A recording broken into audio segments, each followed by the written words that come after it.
ಆತ್ಮೀಯ ಸ್ನೇಹಿತರೆ, ಇವತ್ತು ನೀವೆಲ್ಲ ನಮ್ಮ ಸಂಘಟನೆಗೆ ಸೇರ್ಕೊಳ್ಬೇಕು ಅಂತ ಬಂದಿದ್ದೀರಾ. ತುಂಬ ಒಂದು ಹೆಮ್ಮೆಯ ವಿಷಯ.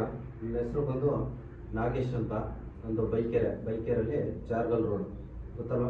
ಬೈಕೆರಲ್ಲಿ ಜಾರ್ಗಲ್ ರೋಡು. ಆಮೇಲೆ ಇವರೆಲ್ಲ ಅವ್ರವ್ರ ಪರಿಚಯ ಮಾಡ್ಕೊಳ್ತಾರೆ. ಈ ಸಂಘಟನೆ ಮೂಲ ಉದ್ದೇಶ ಏನು, ರಹಸ್ಯ ಏನು, ಅದ್ರ ಬಗ್ಗೆ ನಿಗೂಢ ಏನು, ಅದ್ರ ಬಗ್ಗೆ ಹೇಳ್ತಾ ಹೋಗ್ತೀನಿ. ಒಂದು 5-10 ನಿಮಿಷದಲ್ಲಿ ಮುಗಿಸ್ಬಿಡ್ತೀನಿ ನಾನು, ಆಯಿತಾ? ಈ ಸಂಘಟನೆ ಅಂದ ತಕ್ಷಣವೇ ಈಗ ನಮಗೊಂದು ಶಾಲ್ ಕೊಟ್ಟಿದ್ದಾರೆ. ಈ ಶಾಲ್ ಹಾಕಿದ ತಕ್ಷಣವೇ ಈ ಶಾಲ್ ತೆಗೆದ್ರೆ ಒಂಥರ ಮನುಷ್ಯ, ಶಾಲ್ ಹಾಕಿದ್ರೆ ಒಂಥರ ಮನುಷ್ಯ, ಒಂಥರ ಪವರ್ಫುಲ್ ಇದ್ದಂಗೆ ನಾವು, ಆಯಿತಾ? ಶಾಲ್ ಹಾಕಿದ ತಕ್ಷಣವೇ ಇನ್ನೊಬ್ಬರ ಮೇಲೆ ದಬ್ಬಳಿಕೆ ಮಾಡೋದಾಗಲಿ, ಅವ್ರ ಮೇಲೆ ರೇಗಿಸೋದಾಗಲಿ, ಅಥವಾ ಗುಂಡಗಿರಿ ಮಾಡೋದಾಗಲಿ, ಅಥವಾ ಕತ್ತಿ ದೊಣ್ಣೆ ಹಿಡ್ಕೊಂಡು ಫೈಟ್ ಮಾಡೋದಾಗಲಿ ಅಂಥದ್ದಂತಲ್ಲ. ಇದನ್ನು ಹಾಕಿದ್ರೆ ಶಾಂತಿಯುತವಾಗಿ ಹೋರಾಟ ಮಾಡೋವಂಥದ್ದು. ಶಾಂತಿಯುತವಾಗಿ ಯಾವ ಹೋರಾಟ ಮಾಡಬೇಕಂತ ಹೇಳಿದ್ರೆ, ಈಗ ನಿಮ್ಮೂರಲ್ಲಿ